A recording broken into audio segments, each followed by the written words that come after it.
Halo, Shalom. Hari ini kita akan membacakan Matius 16, 17, 18, 19, dan 20. Orang Farisi dan Saduki meminta tanda, pasal 16. Kemudian datanglah orang-orang Farisi dan Saduki hendak mencobai Yesus. Mereka meminta supaya ia memperlihatkan suatu tanda dari syurga kepada mereka. Tetapi jawab Yesus, pada petang hari karena langit merah kamu berkata hari akan cerah, dan pada pagi hari karena langit merah dan redup kamu berkata hari buruk. Rupa langit kamu tahu membedakannya, tetapi tanda-tanda zaman tidak. Angkatan yang jahat dan tidak setia ini menuntun suatu tanda, tetapi kepada mereka tidak akan diberikan tanda selain tanda Nabi Yunus. Lalu Yesus meninggalkan mereka dan pergi. Tentang ragi orang Farisi dan Saduki. Pada waktu murid-murid Yesus menyeberang danau, mereka lupa membawa roti. Yesus berkata kepada mereka, berjaga-jagalah dan waspadalah terhadap ragi orang Farisi dan Saduki. Maka mereka berpikir-pikir dan seorang berkata kepada yang lain, itu dikatakannya karena kita tidak membawa roti. Dan ketika Yesus mengetahui apa yang mereka perbincangkan, ia berkata, mengapa kamu memperbincangkan soal yang tidak ada roti? Hai orang yang kurang percaya, belum juga kamu mengerti? Tidak kamu ingat lagi akan 5 roti untuk 5.000 orang itu dan berapa bakul roti kamu kumpulkan kemudian? Ataupun akan 7 roti untuk 4.000 orang itu dan berapa bakul kamu kumpulkan kemudian? Bagaimana mungkin kamu tidak mengerti bahwa bukan roti yang kumaksudkan? Aku berkata kepadamu, waspadalah terhadap ragi orang Farisi dan Saduki. Ketika itu barulah mereka mengerti bahwa bukan maksudnya supaya mereka waspada terhadap ragi roti, melainkan terhadap ajaran orang Farisi dan Saduki. Pengakuan Petrus. Setelah Yesus tiba di daerah Kaisarea Filipi, ia bertanya kepada murid-muridnya, kata orang, siapakah anak manusia itu? Jawab mereka, ada yang mengatakan Yohanes Pembaptis, ada juga yang mengatakan Elia, dan ada pula yang mengatakan Yeremia atau salah seorang dari para nabi. Lalu Yesus berkata kepada mereka, tetapi apa katamu? Siapakah aku ini? Maka jawab Simon Petrus, engkau adalah Mesias, anak Allah yang hidup. Kata Yesus kepadanya, berbahagialah engkau Simon bin Yunus, sebab bukan manusia yang menyatakan itu kepadamu, melainkan Bapa-Ku yang di syurga. Dan aku Tuhan pun berkata kepadamu, engkau adalah Petrus, dan di atas batu karang ini aku Tuhan akan mendirikan jemaat-Ku, dan alam maut tidak akan menguasainya. Kepadamu akan kuberikan kunci kerajaan syurga. Apa yang kau ikat di dunia ini akan terikat di syurga, dan apa yang kau lepaskan di dunia ini akan terlepas di syurga. Lalu Yesus melarang murid-muridnya supaya jangan memberitahukan kepada siapapun bahwa ia Mesias. Pemberitahuan pertama tentang penderitaan Yesus dan syarat-syarat mengikut Dia. Sejak waktu itu, Yesus mulai menyatakan kepada murid-muridnya bahwa ia harus pergi ke Yerusalem dan menanggung banyak penderitaan dari pihak tua-tua, imam-imam, kepala, dan ahli-ahli Taurat, lalu dibunuh dan dibangkitkan pada hari ketiga. Tetapi Petrus menarik Yesus ke samping dan menegur dia.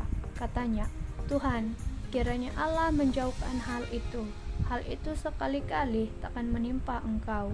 Maka Yesus berpaling dan berkata kepada Yesus, oh nyala iblis, engkau satu batu sandungan bagiku, sebab engkau bukan memikirkan apa yang dipikirkan Allah, melainkan apa yang dipikirkan manusia. Lalu Yesus berkata kepada murid-muridnya, setiap orang yang mau mengikut aku Tuhan, ia harus menyangkal dirinya, memikul salibnya, dan mengikut aku Tuhan. Karena barang siapa mau menyelamatkan nyawanya, ia akan kehilangan nyawanya. Tetapi barang siapa kehilangan nyawanya, karena aku Tuhan akan memperolehnya. Apa gunanya seorang memperolehi seluruh dunia tetapi kehilangan nyawanya? Dan apakah yang dapat diberikannya sebagai ganti nyawanya? Sebab anak manusia akan datang dalam kemuliaan Bapanya diiringi malaikat-malaikatnya Pada waktu itu ia akan membalas setiap orang menurut perbuatannya. Aku Tuhan berkata kepadamu, sesungguhnya di antara orang yang hadir di sini ada yang tidak akan mati sebelum mereka melihat Anak Manusia datang sebagai Raja dalam kerajaannya. Pasal yang ke-17, Yesus dimuliakan di atas gunung. 6 hari kemudian, Yesus membawa Petrus, Yakobus, dan Yohanes saudaranya dan bersama-sama dengan mereka ia naik ke sebuah gunung yang tinggi. Di situ mereka sendiri saja. Lalu Yesus berubah rupa di depan mata mereka. Wajahnya bercahaya seperti matahari dan pakaiannya menjadi putih bersinar seperti terang. Maka nampak kepada mereka Musa dan Elia sedang berbicara dengan dia. Kata Petrus pada Yesus, Tuhan, betapa bahagianya kami berada di tempat ini. Jika engkau mau, biarlah kudirikan di sini 3 kemah, 1 untuk engkau, 1 untuk Musa, dan 1 untuk Elia. Dan tiba-tiba sedang ia berkata-kata, turunlah awan yang terang menaungi mereka, dan dari dalam awan itu terdengar suara yang berkata, inilah anak yang kukasihi, kepadanya lah aku berkenan, dengarkanlah dia. Mendengar itu tersungkurlah murid-muridnya dan mereka sangat ketakutan. Lalu Yesus datang kepada mereka dan menyentuh mereka sambil berkata, berdirilah, jangan takut. Dan ketika mereka mengangkat kepala, mereka tidak melihat seorang pun kecuali Yesus seorang diri. Pada waktu mereka turun dari gurun itu, Yesus berpesan kepada mereka, jangan kamu ceritakan penglihatan itu kepada seorang pun sebelum Anak Manusia dibangkitkan dari antara orang mati. Lalu murid-muridnya bertanya kepadanya, kalau demikian, mengapa ahli-ahli Taurat berkata bahwa Elia harus datang dahulu? Jawab Yesus, memang Elia akan datang dan memulihkan segala sesuatu, dan aku berkata kepadamu, Elia sudah datang, tetapi orang tidak mengenal dia dan memperlakukannya menurut kehendak mereka. Demikian juga Anak Manusia akan menderita oleh mereka. Pada waktu itu mengertilah murid-murid Yesus bahwa ia berbicara tentang Yohanes Pembaptis. Yesus menyembuhkan seorang anak muda yang sakit ayan. Ketika Yesus dan murid-muridnya kembali kepada orang banyak itu, datanglah seorang mendapatkan Yesus dan menyembah. Katanya, Tuhan, kasihanilah anakku, ia sakit ayan dan sangat menderita. Ia sering jatuh ke dalam api dan juga sering ke dalam air. Aku sudah membawanya kepada murid-muridmu, tetapi mereka tidak dapat menyembuhkannya. Maka kata Yesus, hai kamu angkatan yang tidak percaya dan yang sesat, berapa lama lagi aku harus tinggal di antara kamu? Berapa lama lagi aku harus sabar terhadap kamu? Bawalah anak itu kemari. Dengan keras Yesus menegur dia, lalu keluarlah setan itu daripadanya dan anak itu pun sembuh seketika itu juga. Kemudian murid-murid Yesus datang dan ketika mereka sendirian dengan dia, bertanyalah mereka, mengapa kami tidak dapat mengusir setan itu? Ia berkata kepada mereka, karena kamu kurang percaya. Sebab aku berkata kepadamu, sesungguhnya sekiranya kamu mempunyai iman sebesar biji sesawi sahaja, kamu dapat berkata kepada gunung ini, pindah dari tempat ini ke sana, maka gunung ini akan pindah, dan takkan ada yang mustahil bagimu. Jenis ini tidak dapat diusir kecuali dengan berdoa dan berpuasa. Pemberitahuan kedua tentang penderitaan Yesus. Pada waktu Yesus dan murid-muridnya bersama-sama di Galilea, ia berkata kepada mereka, Anak Manusia akan diserahkan ke dalam tangan manusia dan mereka akan membunuh dia dan pada hari ketiga ia akan dibangkitkan. Maka hati murid-muridnya itu pun sedih sekali. Yesus membayar biaya untuk bait Allah. Ketika Yesus dan murid-muridnya tiba di Kapernaum, datanglah pemungut biaya bait Allah kepada Petrus dan berkata, apakah gurumu tidak membayar biaya 2 dirham itu? Jawabnya, memang membayar. Dan ketika Petrus masuk rumah, Yesus mendahuluinya dengan pertanyaan, apakah pendapatmu Simon? Dari siapakah raja-raja dunia ini memungut biaya dan pajak? Dari rakyatnya atau dari orang asing? Jawab Petrus, dari orang asing. Maka kata Yesus kepadanya, jadi bebaslah rakyatnya. Tetapi supaya jangan kita menjadi batu sandungan bagi mereka, pergilah memancing ke danau. Dan ikan pertama yang kau pancing, tangkaplah, dan bukalah mulutnya, maka engkau akan menemukan mata uang 4 dirham di dalamnya. Ambillah itu dan bayarkanlah kepada mereka bagiku dan bagimu juga. Siapa yang terbesar? Pasal yang ke-18. Siapa yang terbesar dalam kerajaan syurga? Pada waktu itu datanglah murid-murid itu kepada Yesus dan bertanya, siapakah yang terbesar dalam kerajaan syurga? Maka Yesus memanggil seorang anak kecil dan menempatkannya di tengah-tengah mereka. Lalu berkata, Aku berkata kepadamu, sesungguhnya jika kamu tidak bertobat dan menjadi seperti anak-anak kecil ini, kamu tidak akan masuk ke dalam kerajaan syurga. Sedangkan barang siapa merendahkan diri dan menjadi seperti anak kecil ini, dialah terbesar dalam kerajaan syurga. Dan barang siapa menyambut seorang anak seperti ini dalam namaku, ia menyambut aku. Siapa yang menyesatkan orang? Tetapi barang siapa menyesatkan salah satu dari anak-anak kecil ini yang percaya kepadaku, lebih baik baginya jika sebuah batu kilangan diikatkan pada lehernya lalu ia ditenggelamkan ke dalam laut. Celakalah dunia dengan segala penyesatannya. Memang penyesatan harus ada, tetapi celakalah orang yang mengadakannya. Jika tanganmu atau kakimu menyesatkan engkau, penggalah dan buanglah itu, karena lebih baik bagimu masuk ke dalam hidup dengan tangan kedung atau timpang daripada tangan utuh kedua tangannya dan kedua kakimu dicampakkan ke dalam api kekal.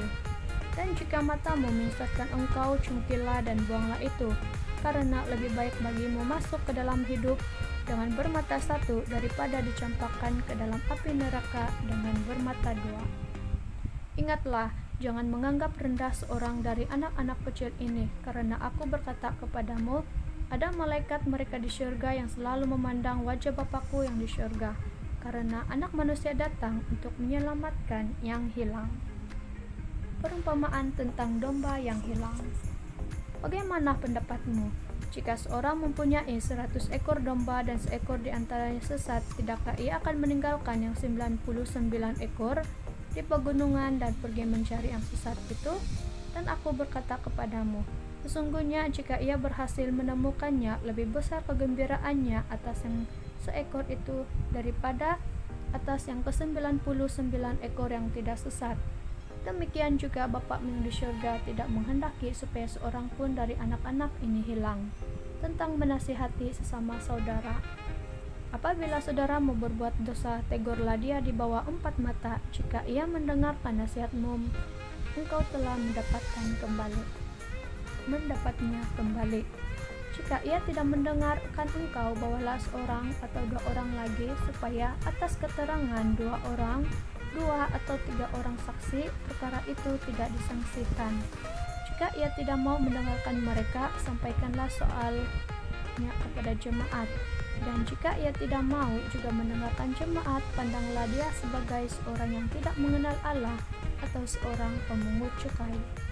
Aku berkata kepadamu, sesungguhnya apa yang kamu ikat di dunia akan terikat di syurga, dan apa yang kamu lepaskan di dunia ini akan terlepas di syurga. Dan lagi aku berkata kepadamu, jika 2 orang daripadamu di dunia ini sepakat meminta apapun juga, permintaan mereka itu akan dikabulkan oleh Bapakku yang di syurga. Sebab di mana 2 atau 3 orang berkumpul dalam namaku, di situ aku ada di tengah-tengah mereka. Perumpamaan tentang pengampunan. Kemudian datanglah Petrus dan berkata kepada Yesus, Tuhan, sampai berapa kali aku harus mengampuni saudaraku jika ia berbuat dosa terhadap aku? Sampai 7 kali? Yesus berkata kepadanya, bukan. Aku berkata kepadamu, bukan sampai 7 kali, melainkan sampai 70 kali 7 kali. Sebab hal kerajaan syurga seumpama seorang raja yang hendak mengadakan perhitungan dengan hamba-hambanya. Setelah ia mulai mengadakan perhitungan itu, dihadapkanlah kepadanya seorang yang berhutang 10.000 talenta. Tetapi karena orang itu tidak mampu melunaskan hutangnya, raja itu memerintahkan supaya ia dijual beserta anak istrinya dan segala miliknya untuk membayar hutangnya. Maka sujudlah hamba itu menyembah dia. Katanya, sabarlah dahulu, segala hutangku akan ku lunaskan. Lalu tergeraklah hati raja itu oleh belas kasihan dan akan hamba itu, sehingga ia membebaskannya dan menghapuskan hutangnya. Tetapi ketika hamba itu keluar, ia bertemu dengan seorang hamba lain yang berhutang 100 dinar kepadanya.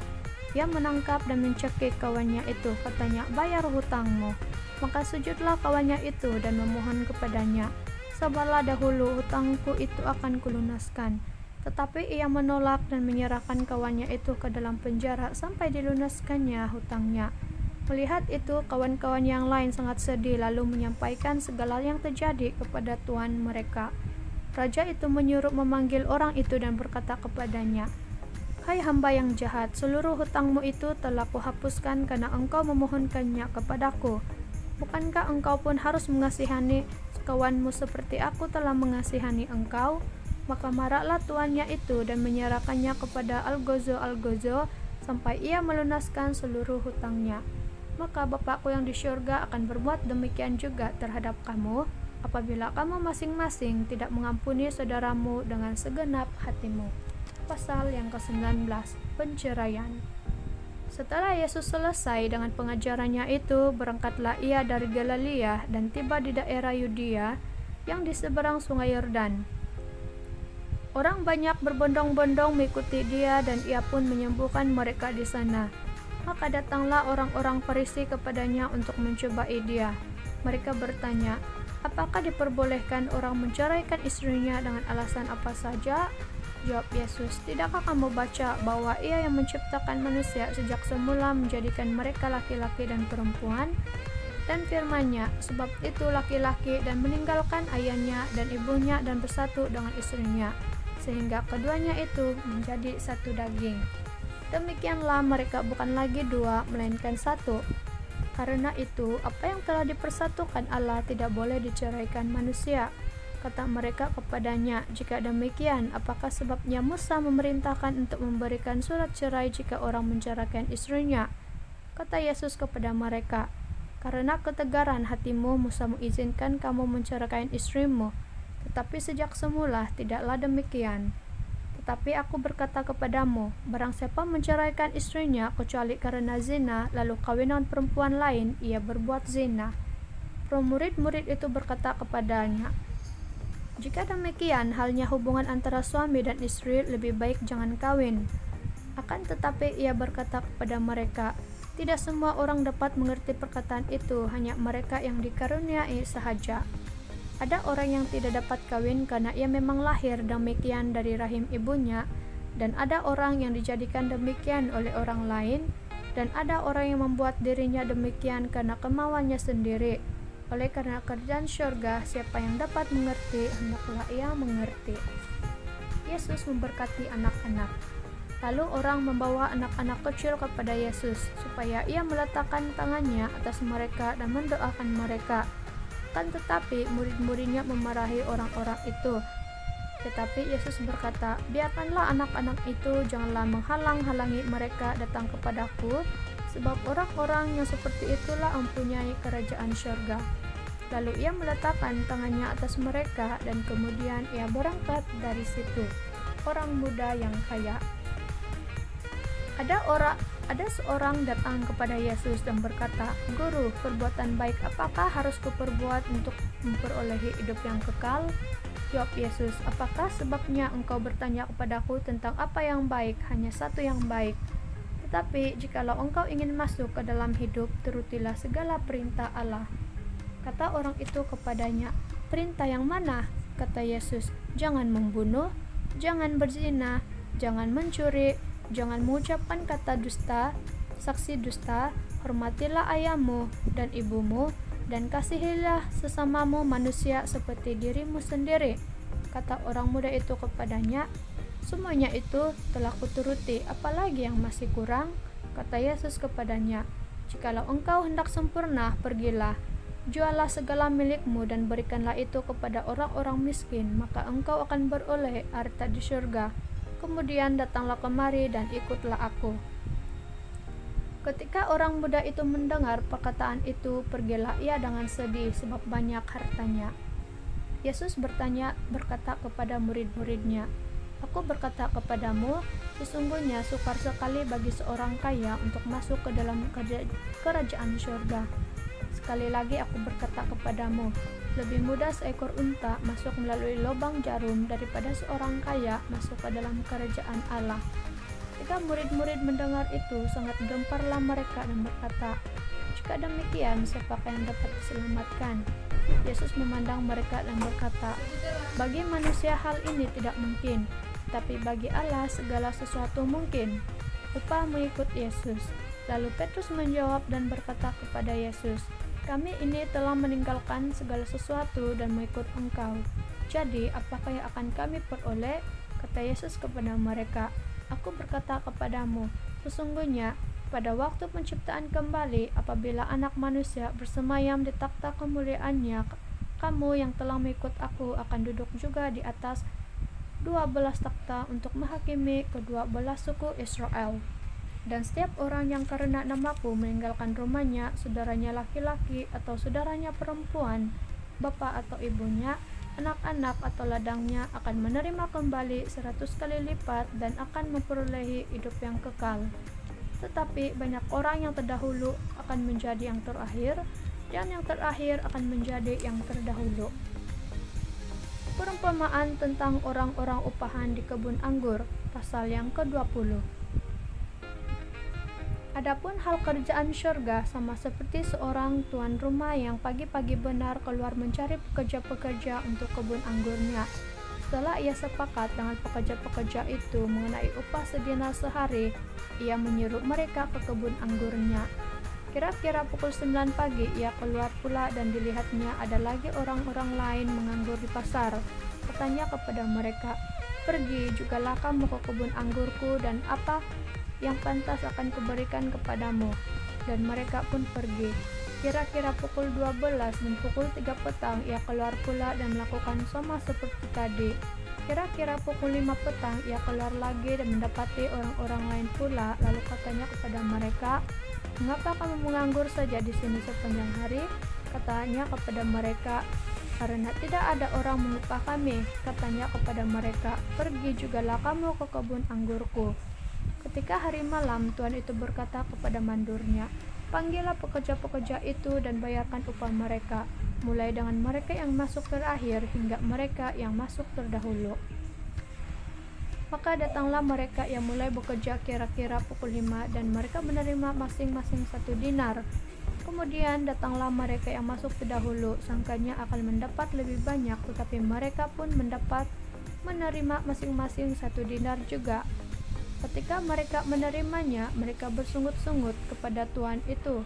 Katanya, "Mereka yang masuk terakhir ini hanya berapa? Mereka yang masuk terakhir ini hanya bekerja 1 jam, dan engkau menyamakan mereka dengan kami yang sehari suntuk bekerja berat dan menanggung panas terik matahari." Tetapi tuan itu menjawab seorang dari mereka, "Saudara, aku tidak berlaku tidak adil terhadap engkau. Bukankah kita telah sepakat sedinar sehari? Ambillah bagianmu dan pergilah. Aku mau memberikan kepada orang yang masuk terakhir ini sama seperti kepadamu. Tidakkah aku bebas mempergunakan milikku menurut kehendak hatiku? Atau iri hatikah engkau karena aku murah hati?"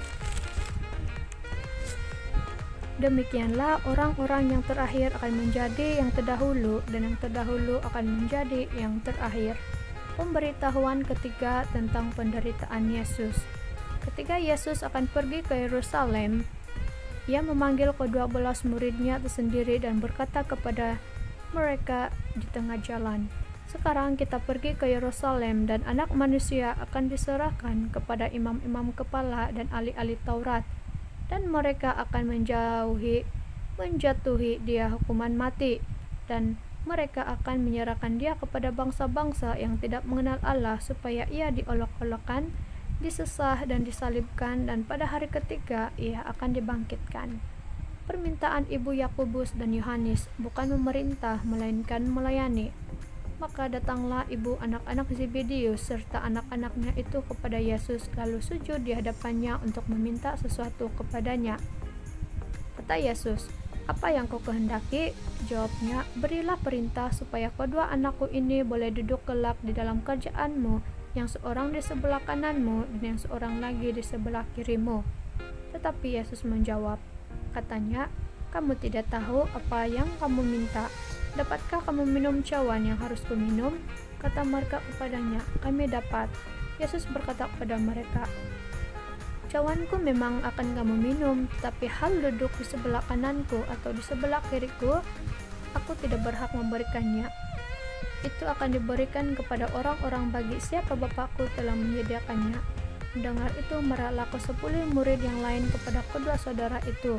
Tapi Yesus memanggil mereka lalu berkata, "Kamu tahu bahwa pemerintah bangsa-bangsa memerintah rakyatnya dengan tangan besi, dan pembesar-pembesar menjalankan kuasanya dengan keras atas mereka.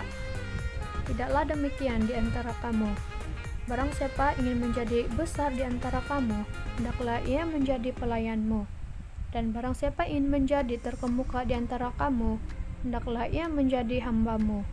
Sama seperti Anak Manusia datang bukan untuk dilayani, melainkan untuk melayani dan untuk memberikan nyawanya menjadi tebusan bagi banyak orang." Yesus menyembuhkan 2 orang buta. Dan ketika Yesus dan murid-muridnya keluar dari Yeriko, orang banyak berbondong-bondong mengikuti dia. Ada 2 orang buta yang duduk di pinggir jalan mendengar bahwa Yesus lewat, lalu mereka berseru, "Tuhan, Anak Daud, kasihanilah kami." Tetapi orang banyak itu menegur mereka supaya mereka diam. Namun mereka makin keras berseru, katanya, "Tuhan, Anak Daud, kasihanilah kami." Lalu Yesus berhenti dan memanggil mereka. Ia berkata, "Apa yang kamu kehendaki supaya aku perbuat bagimu?" Jawab mereka, "Tuhan, supaya mata kami dapat melihat." Maka tergeraklah hati Yesus oleh belas kasihan. Lalu ia menjamah mata mereka, dan seketika itu juga mereka melihat lalu mengikuti dia. Sekian saja pembacaan pada hari ini. Tuhan Yesus memberkati.